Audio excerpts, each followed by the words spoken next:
Okay. So have O-U-R-A-E. I just threw that in. It's not really a vowel sound, but sometimes you use it for the third eye. Or you could use the mantras. I like to use vowel sounds for healing. Now, each chakra has a vowel sound associated with it. However, you could use any vowel sound for any part of the body. Some people like to use E, but when you pronounce these vowel sounds or you chant these vowel sounds, you can feel that they're coming from different parts of the body. So if you pronounce E, you can feel it in your neck. So E deals with your neck, thyroid gland, parathyroid glands, your ears, your throat, arms, shoulders. So anything in the upper body has to do with the throat chakra. But again, you could use E if you like that vowel sound. You can use E for balancing any part of your body. So you have to have the intention of healing that part of your body that hurts or needs attention by applying your attention to that area. Okay. Next slide, please. I mentioned that, as you know, mantra means tool of the mind, mantra. Okay, as you know, the root chakra has four uh, lotus petals and has a downward triangle. Okay, next slide. All right, the root chakra. This is your foundation center. This is important because we are the animal species. So we have to know how to take care of ourselves. We have to know how to provide for shelter, food, warmth, comfort, water, and all the necessities of living as, I wouldn't say as an animal, but a rational animal on Earth. Because if you can't provide for all these things for yourself and your family, well, how could you ascend up to the chakras? And there are many inhibiting areas that will interfere with the root chakra, which we'll get into. And this provides our connection to Mother Earth. Mother Earth gives us everything that we need to exist in a physical form. Mother Earth also emits geomagnetic energy, which unfortunately has been decreasing over the millennia, but if we could pick up this energy from the earth and bring it into our body, we can help heal ourselves. So Mother Earth gives us everything. So we need to develop a good physical foundation with Earth that you're probably already aware of. And the root chakra, the element that's associated with the root chakra is earth, right? It's solid, it's heavy, it's grounding, which we need to ground ourselves. And I'll go into a little more of that. As you know, the goddess serpent, Kundalini Shakti, exists at the root chakra level, and it comes up through the Sushumna, to the head, to the crown chakra, and clarifies and heals the chakras and returns down to the triangle within the root chakra. Right, next time. All right, so here are some of the characteristics. So where's the root chakra? Well, you're sitting on it. Don't break it, but you're sitting on it. You know. Yeah. I was going to discuss all about Ayurveda, how Ayurveda is intertwined with the chakras, especially when we get out of balance, but I don't have time for that. So are you familiar with the three biologic forces, Vata, Pitta, Kapha? Anyone not familiar with it? No? No? All right. Well, my next talk in January for the Metaphysics Center will be in Pramis. Pramis, and I'll be discussing all about Ayurveda. In any event, Kapha is the principle of Kapha is solidity, something solid, heavy, structured. Right. Now, why are the adrenal glands associated with the root chakra? Well, because the root chakra deals with our physical well-being. And when we are stressed or confronted with danger, we experience the flight or fight response. And this tells the hippocampus to tell the pituitary gland to stimulate the adrenal gland to secrete adrenaline or epinephrine. This has to do with the sacrococcygeal nerve plexus. I don't want to go into too much of that. It has to do with your physical identity, what you look like. And we call it phenotype. Are you tall, short, medium, color hair, all the physical characteristics of your body. We said the mantra is Lam, the vowel sound is O. Next slide, please. Okay, so we want to keep everything in balance. Because we can't ascend through the chakras to our higher spiritual levels if our lower chakras are not balanced. Because all the other chakras, as we ascend, would be weak. And that's not what we want. So the first chakra we have to balance is the root chakra. Okay, next slide. All right, now I don't know if you can see this. Sorry, I should have made it a little larger. But anyway, the root chakra, when it's in balance, it gives us a feeling of well-being in the here and now. You can take care of yourself, you can take care of your family, provide food, shelter, whatever else is needed. Right? So you're self-sufficient, you have stability in your life, you have a good grip on reality. However, what can interfere with the root chakra? Now, you can either have an excess root chakra or deficient. If it's excess, you have excess kapha. And the element is earth, so it's slow, it's heavy, so it's going to happen. You develop lethargy, lassitude, you're going to slow down, become a couch potato. So you want more and more and more. You want to gain more and more, okay, to become more heavy. And as you can see, there are a number of, on your left, a number of things that will cause it to be out of balance. And these are the things that if you experience any of these, well, you're out of balance. Your root chakra is out of balance. So you want to look at these things and try to get them back into balance, right? Greediness, possessiveness, materialistic living will imbalance your root chakra, right? So we want to lessen those inhibiting aspects of your mentation. Now, if it's deficient, well, something's got to take over.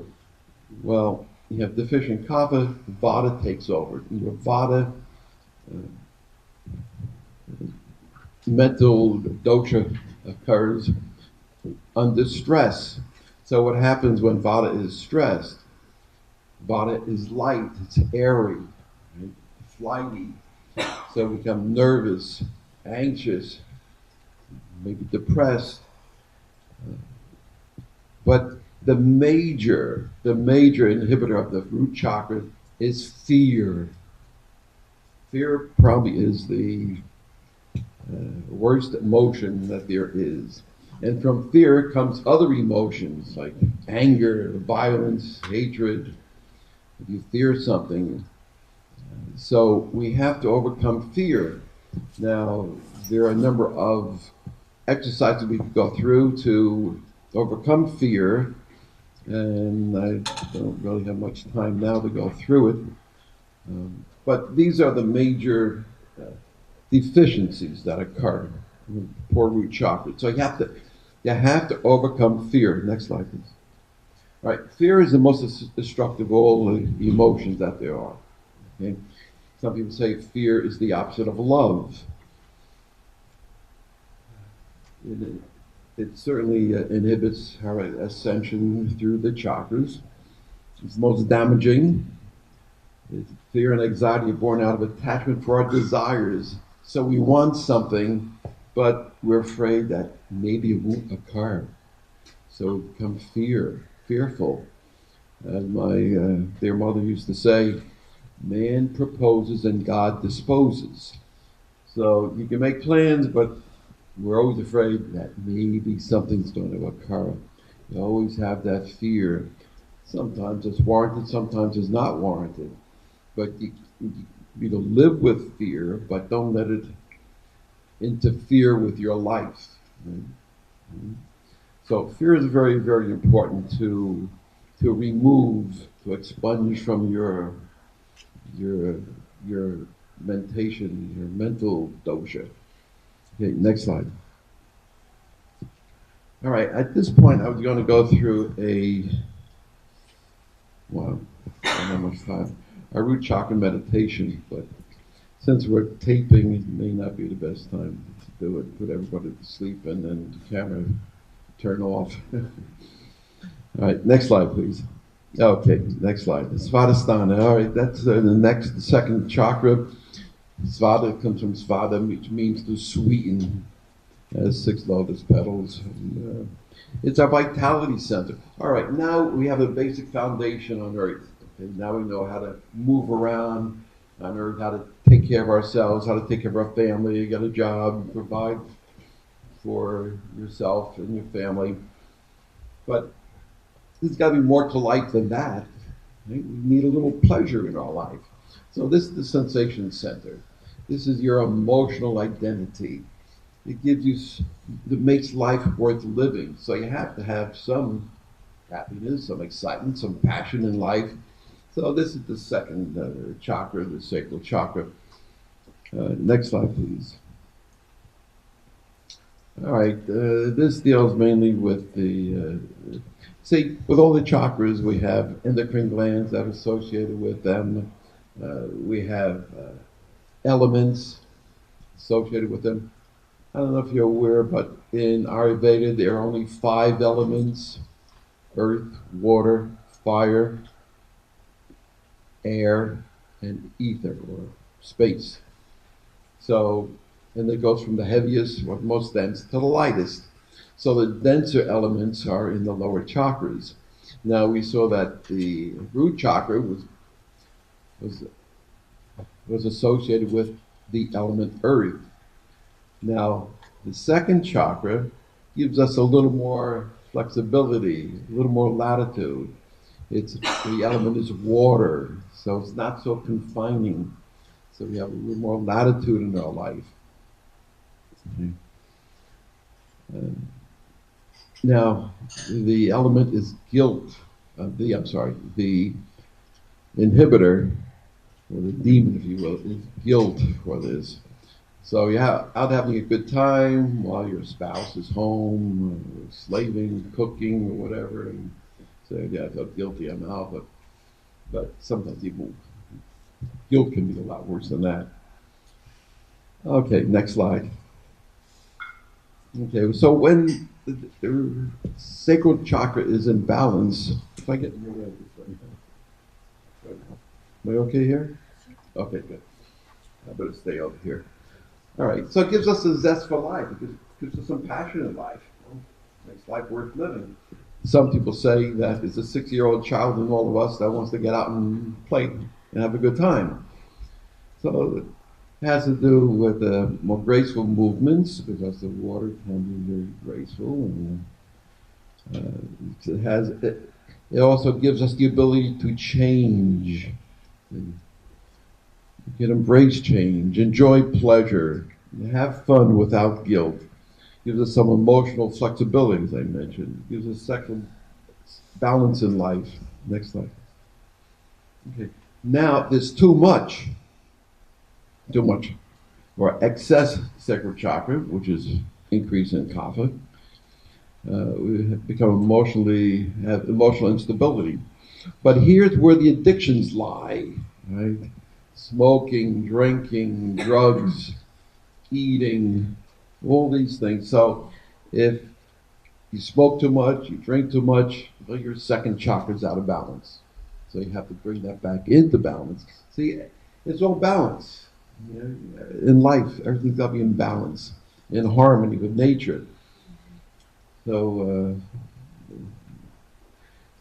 but because this is the water element, physically we tend to retain water, excess water, so that your second chakra is out of balance. People go into heart failure. Well, what happens is that you retain fluid. You can't excrete the fluid, so you retain fluid. You have fluid around the lungs, you have fluid in the lungs, and you have a hard time breathing.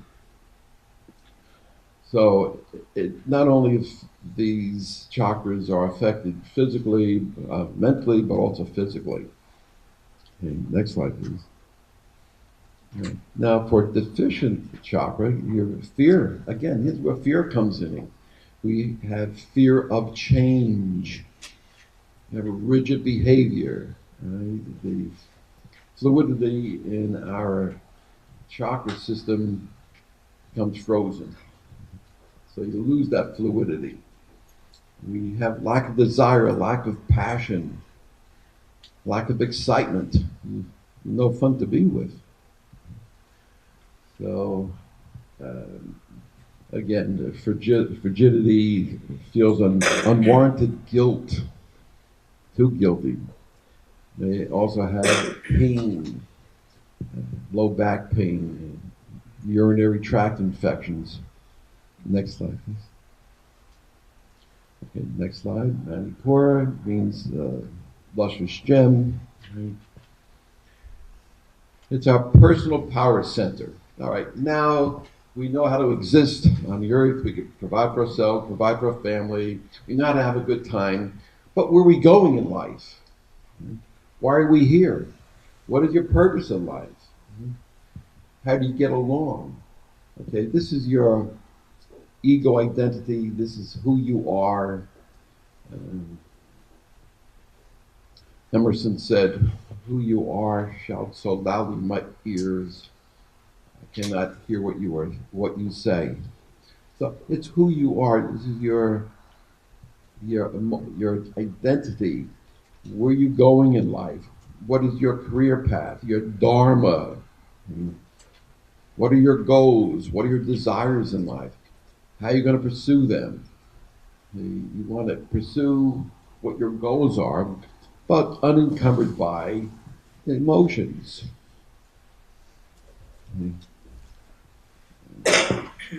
This is the third chakra, and the element is fire, and it's ruled by the Pitta biologic force. It's your part of your personality that states who you are, what you've accomplished. And it gives you willpower, gives you courage, and helps you to follow what your career path is. Now, some people say, well, I don't know what my career path is. Does anybody feel that way? You want to do? Probably don't know. Anybody? All right, because there's a way that we help people find out what the Dharma is. We just tell them to relax and close their eyes, take a few deep breaths, and say to them or ask them, if time and money were no object, what would you really love to be doing? It's some very interesting answers. Anyway, I can't go into any meditations. I just don't have the time. All right, next slide, please. All right, now Pitta has to do with the solar plexus chakra, so the upper abdominal organs, pancreas, stomach, liver, gallbladder, spleen. They're also associated with different planets as well. You're probably aware if you study Jyotish astrology, you know about that. Okay, and the color is yellow. This has to do with your ego identity, who you are. Not what you look like, but who you are. And then next slide, please. Okay, how are we doing on time? Not that great. 15 minutes. 15 minutes? Okay. Okay. When it's in balance, you're a stable person, you have a stable mind, You're responsible, you're reliable, good worker, dependable, you have a positive self-identity, who you are, what you've accomplished, you have good self-esteem, good immunity. Right, next slide, please. Okay, when it's out of balance, it's too much fire. When pitta is out of balance or in excess, pitta people, not even pitta people, they tend to be, when they get angry easily, they're domineering, they're very temperamental, could be aggressive. They like competitive sports. They're emotionally driven, they're compulsive, they could be intimidating. The controlled drama of pitta people is intimidation. Sometimes these people look at you with their eyes and they look right through you and right down into your soul. You just want to back up. All right. And there are a number of physical ailments that are associated with excess pitta. Next slide, please. Now, if it's deficient, if you have a low ego identity, you have low self-esteem, right? You become a dependent kind of a person. You lose control. You depend on other people to tell you what to do, to lead you around. You lack confidence, maybe shy, fearful. Next slide, please. All right, you can see here two great qualities, patience and wisdom. Gloria especially likes this slide. Okay, next slide, please. All right, anahata, next slide. Anahata means the sound made without two things striking, unhurt sound.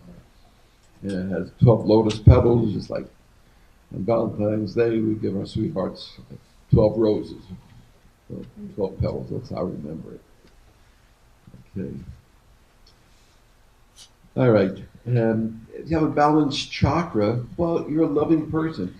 See, people that exist at the solar plexus level will give love, but it's conditional love, based on condition.